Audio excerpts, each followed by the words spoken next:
Then, we see our boy grab the horns of the bull monster. Kong states that these horns are the reason he came to this dungeon. Buffalo horns, a versatile C-rank reinforcement material used for weapon upgrades and various other purposes. Deciding to take as much as he can carry, Kong begins collecting them. At that moment, Saki approaches our boy and hands him chocolate as a token of gratitude for saving her earlier. Meanwhile, Kong senses Chloe slipping into her Yandere mode, staring intensely at them. Noticing this, our boy turns around and calls out to Chloe, startling her back into her usual self. Kong then leans in and whispers something in Chloe's ear regarding the guard they had encountered earlier. Upon hearing this, Chloe nods and responds, "Got it?" From the side, Batten observes Kong and Chloe talking and wonders aloud if they are dating, as it would make sense. Hearing this, Chloe immediately starts blushing. Our boy, however, responds by telling Batten that assuming all male-female relationships are romantic is a narrow-minded perspective. Chloe is visibly shocked by his statement. Batten, surprised, asks, "Really?" as he had always thought Kong and Chloe were inseparable. Saki, watching the exchange, smiles quietly. Meanwhile, our boy appears confused, not understanding why Chloe is staring at him. Then, Chloe inquires whether there are always so few buffalo monsters. Everyone turns their attention to the path ahead. Batten responds, stating that no matter how popular a dungeon is, it wouldn't be this empty. He then asks Saki for her thoughts on the situation. Saki pauses for a moment before remarking, "Didn't those buffaloes seem off?" Curious, Batten asks what she means. Saki elaborates, explaining that it looked as if the buffaloes were running away from something. Since buffaloes don't typically behave that way, it doesn't make sense. Batten agrees, pointing out that buffaloes are usually docile and that locals even use them for farming. Hearing this, Kong is momentarily taken aback, thinking to himself, using demonic buffaloes for farming? What is wrong with these people? Batten then mentions that there are multiple suspicious elements at play, but it's probably nothing to be overly concerned about. He reassures the group that they've received signals ahead, so everything should be fine. At this point, Kong asks how Batten and Saki know each other. With confidence, Saki proudly states that she topped the written exam, while Batten came in second. She further adds that Batten bragged about it for weeks. Frustrated, Batten tells Saki to stop talking nonsense, but Saki ignores him and continues, informing Kong that she also ranked third in the placement tests. Hearing this, our boy is surprised to learn that Batten ranked second, as Kong had assumed Batten was just a loudmouth. Noticing Kang's reaction, Batten tells him not to compare him with Rachel, as Rachel is his cousin. This revelation surprises our boy even more, and he finally understands why Kong, as a player, didn't know about Batten's connection to the main characters. It's because they are relatives. Batten further explains that his family is a branch of the Changxian clan, whereas Rachel's family belongs to the main line. That's why there's a distinction between them. However, Batten quickly dismisses the topic, telling Kong to move on, questioning why they are even talking about this in the first place. Kong then starts staring at Batten, prompting Batten to step forward and tell him to stop. With a grin, Batten declares that he is living the dream here. After all, our boy is the most impressive one. He jokingly tells Kong not to forget about him when he becomes famous. Kong, smiling, reassures Batten that it won't happen. As they continue moving forward, Batten muses that no one can really say for sure. Perhaps in the future, Kong might even join the Seven Heroes. Chloe agrees, stating that Batten has a point and that Kong definitely has the potential to become one of them. At that moment, Kong notices Saki stepping ahead of them.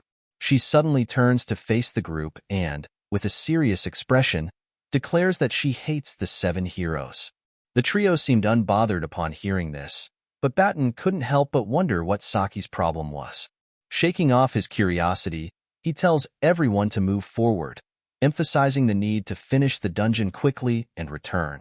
To clear the dungeon, they must take down 20 buffalo monsters. At that moment, Kong notices a crystal on the dungeon floor, surrounded by a faint purple aura.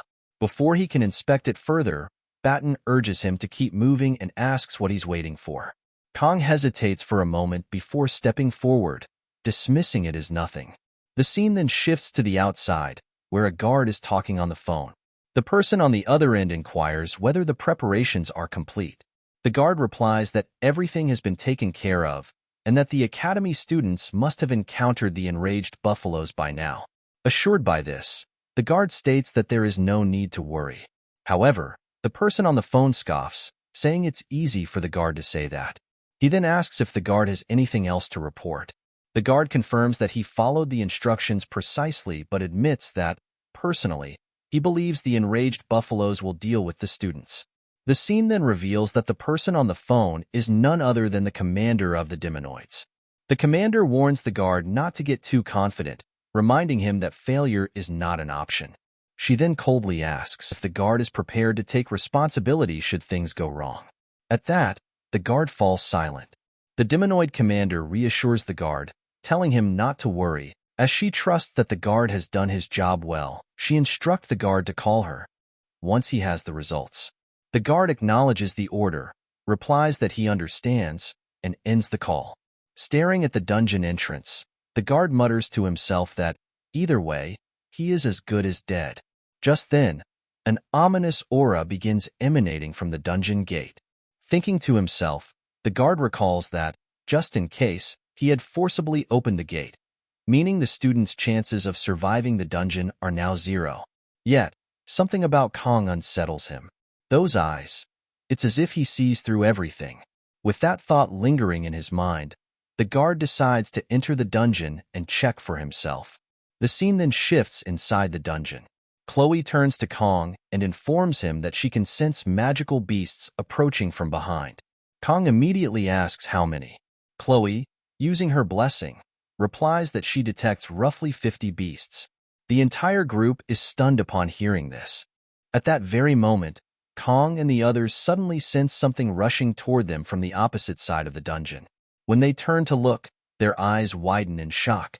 A massive horde of buffaloes is stampeding straight toward them. Dumbfounded, Batten exclaims that none of this makes sense. Since when do buffaloes swarm like this? The creatures appear to be completely enraged, charging at full speed toward Kong and the others. Still in shock, Batten turns to Kong and reminds him, "Didn't you say these buffaloes were harmless?" At that moment, Kong recalls a memory from his past life, where his master once told him that every blade has its purpose, just as a sashimi knife is meant for handling fish. Returning to the present, Kong smiles and remarks that he was suddenly reminded of the past. He then declares that it looks like he will be taking care of these buffaloes using the fish knife.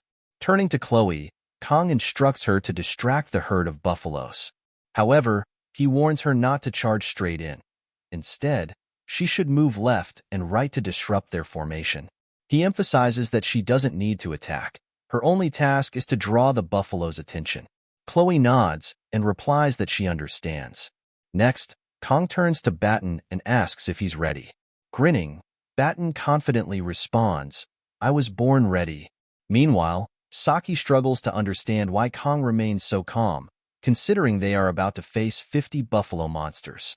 Kong then gives her instructions, telling her to hold the front and stop anything that gets too close. Saki acknowledges the order, replying with a firm okay. Still puzzled, Saki turns to Batten and asks why Kong seems so composed. Batten, with a knowing smile, simply tells her not to be surprised. However, Saki remains confused, unable to grasp what Kong is planning. The scene then shifts to Kong, who thinks to himself that he shouldn't overthink it. That's why our boy came prepared.